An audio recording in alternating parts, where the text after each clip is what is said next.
ہندوستان کو طویل جد و جہد کے بعد آزادی کی نعمت حاصل ہوئی، جس کے لیے ہمارے اسلاف نے زبردست قربانیوں کا نذرانہ پیش کیا، جان و مال کی قربانیاں دیں، تحریکیں چلائیں، تختہ دار پر چڑھے، پھانسی کے پھندے کو جرأت اور حوصلے اور کمال بہادری کے ساتھ بخوشی گلے لگایا، قید و بند کی صعوبتیں جھیلیں اور حصول آزادی کی خاطر میدان جنگ میں نکل پڑے۔ آخر غیر ملکی انگریز ملک سے نکل جانے پر مجبور ہوئے۔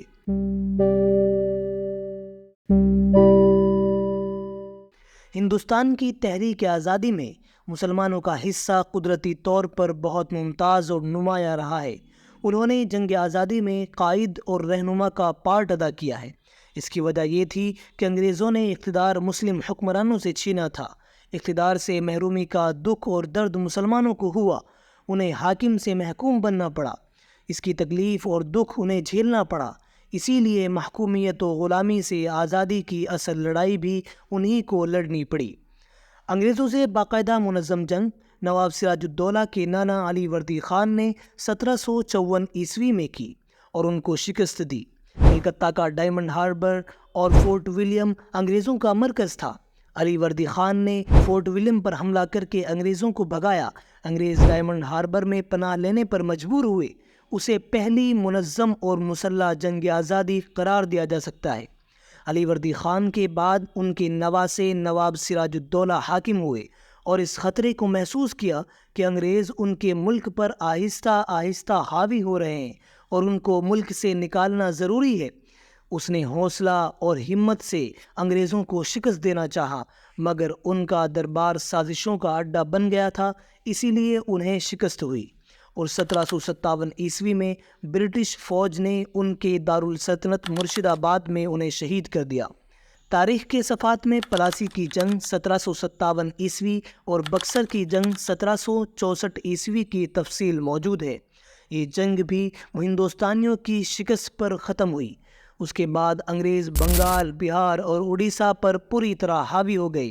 دکن کے فرمانروا حیدر علی اور ان کے صاحبزادے ٹیپو سلطان کے ذکر کے بغیر جنگ آزادی کی تاریخ ادھوری ہوگی، جو مستقل انگریزوں کے لیے چیلنج بنے رہے۔ حیدر علی اور ٹیپو سلطان نے انگریزوں سے 4 جنگیں کی۔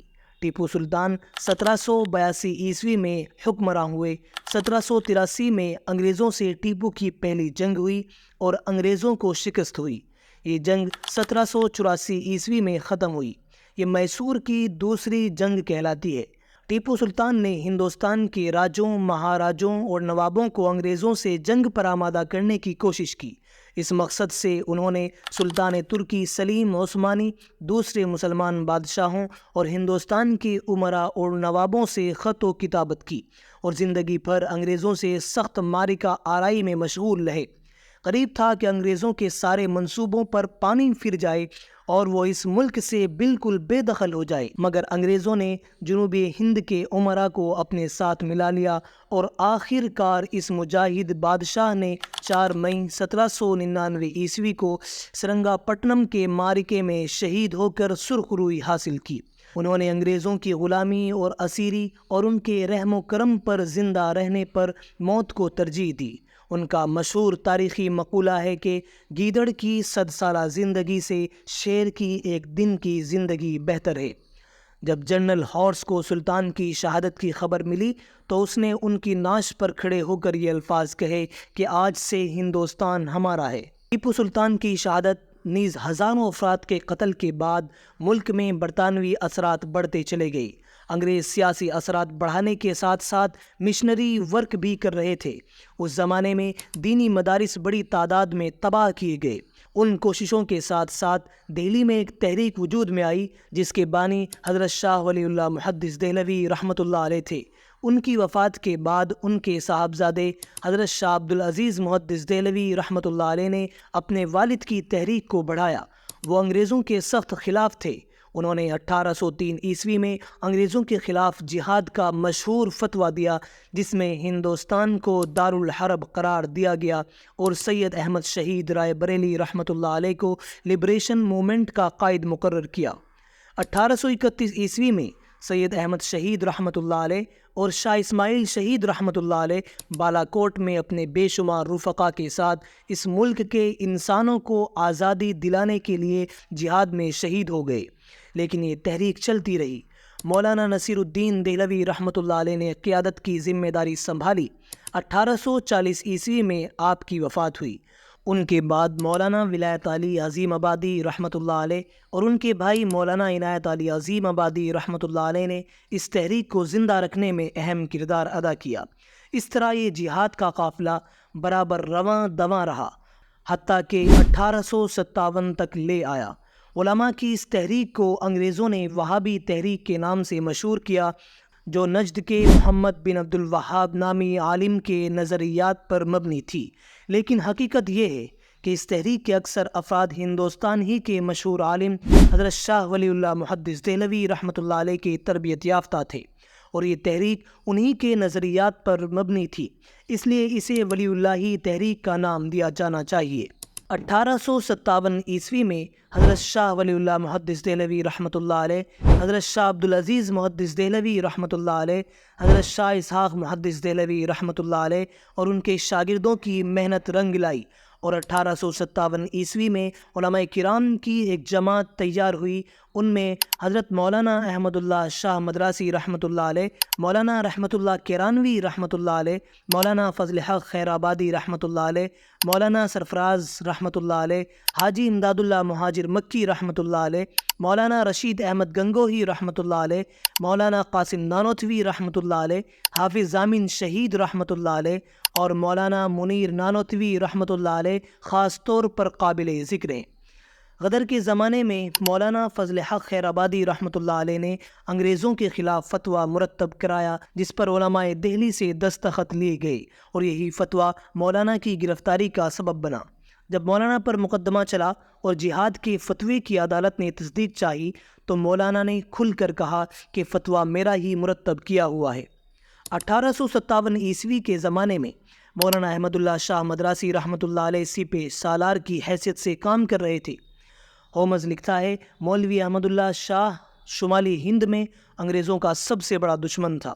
1865 عیسوی میں مولانا احمد اللہ عظیم آبادی رحمۃ اللہ علیہ، مولانا یحییٰ علی رحمۃ اللہ علیہ، مولانا عبد الرحیم صادق پوری رحمۃ اللہ علیہ، مولانا جعفر تھانیسری رحمۃ اللہ علیہ کو انڈمان بھیج دیا گیا، جو کالا پانی کہلاتا ہے۔ اسی زمانے میں مولانا فضل حق خیر آبادی رحمۃ اللہ علیہ، مفتی احمد کاکوری رحمۃ اللہ علیہ اور مفتی مظہر کریم دریابادی رحمۃ اللہ علیہ کو بھی انڈمان روانہ کیا گیا، جن میں مولانا احمد اللہ عظیم آبادی رحمۃ اللہ علیہ، مولانا یحییٰ علی رحمۃ اللہ علیہ اور مولانا فضل حق خیر آبادی رحمۃ اللہ علیہ وغیرہم کا وہیں انتقال ہو گیا۔ مولانا عبد الرحیم صادق پوری رحمۃ اللہ علیہ اور مولانا جعفر تھانیسری رحمۃ اللہ علیہ 18 سال کی قید بامشقت اور جلا وطنی کے بعد 1883 عیسوی میں اپنے وطن واپس ہوئے۔ مولانا جعفر تھانیسری رحمۃ اللہ علیہ اپنی کتاب کالا پانی میں تحریر فرماتے ہیں، ہمارے ہاتھوں میں ہتھکڑیاں، پیروں میں بیڑیاں، جسم پر جیل کا لباس اور کمر پر لوہے کی سلاخیں تھیں۔ انگریز نے ہم 3 علماء کے لیے خاص لوہے کے قفس تیار کروائے اور ہمیں ان میں ڈال دیا گیا۔ اس پنجرے میں لوہے کی چونچ دار سلاخیں بھی لگوائی، جس کی وجہ سے ہم نہ سہارا لے سکتے تھے نہ بیٹھ سکتے تھے۔ ہماری آنکھوں سے آنسو اور پیروں سے خون بہہ رہے تھے۔ غدر کے ملزمان انگریزوں کی نگاہ میں اتنے بڑے مجرم سمجھے گئے کہ غدر 1857 عیسوی میں پکڑے گئے لوگوں کو یا تو سرعام پھانسی دے دی گئی یا بہت سے لوگوں کو اسی جزیرے میں انڈمان میں موت سے بدتر زندگی گزارنے کے لیے بھیج دیا گیا۔ بہرحال 1857 عیسوی میں شاملی ضلع مظفر نگر کے میدان میں علماء دیوبند نے انگریزوں سے باقاعدہ جنگ کی، جس کے امیر حاجی امداد اللہ مہاجر مکی رحمۃ اللہ علیہ مقرر ہوئے، اور اس کی قیادت مولانا رشید احمد گنگوہی رحمۃ اللہ علیہ، مولانا قاسم نانوتوی رحمۃ اللہ علیہ اور مولانا منیر نانوتوی رحمۃ اللہ علیہ کر رہے تھے۔ اس جنگ میں حافظ ضامن شہید رحمۃ اللہ علیہ شہید ہوئے۔ مولانا قاسم نانوتوی رحمۃ اللہ علیہ انگریزوں کی گولی لگ کر زخمی ہوئے۔ انگریزی حکومت کی طرف سے آپ کے نام وارنٹ رہا، لیکن گرفتار نہ ہو سکے۔ 1880 عیسوی میں وفات پائی۔ دیوبند میں قبرستان قاسمی میں آسودہ خواب ہیں۔ حاجی امداد اللہ مہاجر مکی رحمۃ اللہ علیہ نے یہ محسوس کرتے ہوئے کہ ان حالات میں ملک میں رہ کر اب اپنے مشن کو برقرار رکھنا ممکن نہیں، مکہ مکرمہ ہجرت کر گئے۔ وہاں سے انہوں نے اپنے مریدین و متوسلین کے ذریعے ہندوستان میں اپنے ہدایت و فیض کا سلسلہ جاری رکھا۔ 1899 عیسوی میں وفات پائی اور جنت المعلیٰ میں دفن ہوئے۔ مولانا رشید احمد گنگوہی رحمۃ اللہ علیہ کو گرفتار کیا گیا اور سہارنپور کے قید خانے میں رکھا گیا، پھر کچھ دن کال کوٹری میں رکھ کر مظفر نگر کے قید خانے میں منتقل کیا گیا۔ 6 ماہ تک آپ کو قید و بند کی مصیبتیں جھیلنی پڑی۔ 1905 عیسوی میں وفات ہوئی۔ گنگوہ کی سرزمین میں آسودہ خواب ہیں۔ 1857 عیسوی کی جنگ میں مسلمانوں کو بظاہر شکست ہوئی، مگر یہ شکست نہیں، فتح تھی۔ 1857 عیسوی کی جنگ آزادی کی ناکامی کے بعد انگریزوں نے اسلام پر حملہ کیا۔ اسلامی عقائد، اسلامی فکر اور اسلامی تہذیب کو ہندوستان سے ختم کرنے کا فیصلہ کیا۔ یہاں سے انگریزوں کا زوال شروع ہوا۔ حکومت برطانیہ کا لارڈ میکالے جب وائسرائے بن کر آیا تو اس نے مغربی تہذیب اور مغربی فکر، نصرانی عقائد قائم کرنے کا ایک پروگرام بنایا۔ اس نے کہا، میں ایک ایسا نظام تعلیم وضع کر جاؤں گا جو ایک ہندوستانی مسلمان کا جسم تو کالا ہوگا مگر دماغ گورا، یعنی انگریز کی طرح سوچے گا۔ ہندوستان میں اسلام کی حفاظت کے لیے اللہ تعالیٰ نے چند شخصیات کو پیدا کیا۔ ان میں سے ایک اہم شخصیت حجت الاسلام حضرت مولانا محمد قاسم نانوتوی رحمۃ اللہ علیہ کی تھی۔ اس زمانے میں اسلام کی بقا، اسلامی عقائد، اسلامی فکر اور اسلامی تہذیب کی حفاظت کے لیے حجت الاسلام حضرت مولانا قاسم نانوتوی رحمۃ اللہ علیہ نے ایک تحریک چلائی جس کو تحریک دیوبند کہا جاتا ہے۔ جگہ جگہ مدرسے قائم کیے۔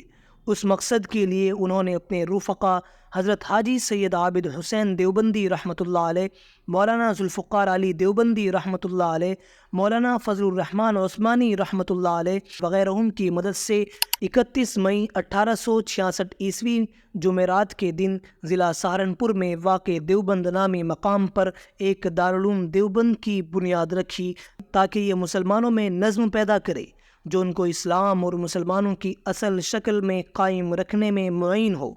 ایشیا کی اس عظیم درسگاہ کا آغاز دیوبند کی ایک مسجد چھتہ مسجد کے صحن میں انار کے درخت کے سائے میں ایک استاد ملا محمود اور ایک طالب علم محمود حسن سے ہوا جو بعد میں ازہر ہند کہلائی اور جسے دارالعلوم دیوبند کے نام سے شہرت و مقبولیت حاصل ہوئی۔ بقول حضرت حاجی امداد اللہ مہاجر مکی رحمۃ اللہ علیہ، دارالعلوم دیوبند ہندوستان میں بقائے اسلام اور تحفظ علم کا ذریعہ ہے۔ جنگ آزادی میں اکابر دیوبند حضرت حاجی امداد اللہ مہاجر مکی رحمۃ اللہ علیہ، مولانا قاسم نانوتوی رحمۃ اللہ علیہ، مولانا رشید احمد گنگوہی رحمۃ اللہ علیہ اور فرزندان دارالعلوم دیوبند شیخ الہند حضرت مولانا محمود حسن دیوبندی رحمۃ اللہ علیہ، مولانا حسین احمد مدنی رحمۃ اللہ علیہ، مولانا عبید اللہ سندھی رحمۃ اللہ علیہ، مولانا عزیز گل پشاوری رحمۃ اللہ علیہ، مولانا منصور انصاری رحمۃ اللہ علیہ، مولانا فضل ربی رحمۃ اللہ علیہ، مولانا محمد اکبر رحمۃ اللہ علیہ، مولانا احمد چکوالوی رحمۃ اللہ علیہ، مولانا احمد اللہ پانی پتی رحمۃ اللہ علیہ، مولانا حفظ الرحمن سیوہاروی رحمۃ اللہ علیہ وغیرہ کو فراموش نہیں کیا جا سکتا۔ 1912 عیسوی میں ریشمی رومال تحریک کی ابتدا ہوئی جس کے بانی فرزند اول دارالعلوم دیوبند تھے، جس کو دنیا شیخ الہند حضرت مولانا محمود حسن دیوبندی رحمۃ اللہ علیہ کے نام سے جانتی ہے۔ مولانا عبید اللہ سندھی رحمۃ اللہ علیہ نے کابل سے ریشمی رومال پر جو رازدارانہ خطوط شیخ الہند رحمۃ اللہ علیہ کو مکہ مکرمہ روانہ کیے تھے ان کو حکومت برطانیہ کے لوگوں نے پکڑ لیا۔ یہی شیخ الہند رحمۃ اللہ علیہ کی گرفتاری کا سبب بنی اور پورے منصوبے پر پانی پھیر دیا۔ 1917 عیسوی میں شیخ الہند رحمۃ اللہ علیہ اور ان کے ساتھیوں کو جزیرہ مالٹا جلا وطن کیا گیا۔ مولانا حسین احمد مدنی رحمۃ اللہ علیہ، مولانا عزیز گل پشاوری رحمۃ اللہ علیہ، مولانا حکیم نصرت حسین رحمۃ اللہ علیہ، مولانا وحید احمد رحمۃ اللہ علیہ وغیرہ نے مدتوں اپنے استاد شیخ الہند رحمۃ اللہ علیہ کے ساتھ مالٹا کے قید خانے میں سختیاں برداشت کی۔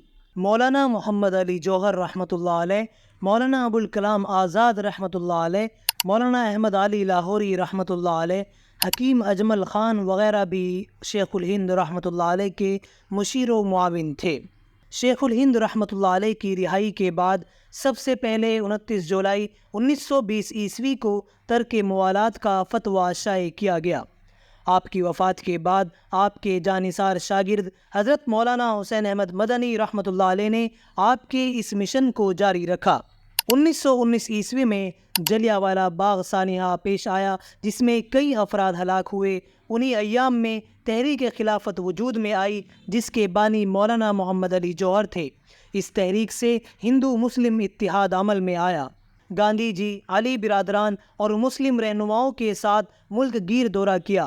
1931 عیسوی میں مولانا محمد علی جوہر گول میز کانفرنس لندن میں شرکت کے لیے گئے اور وہیں انتقال کر گئے۔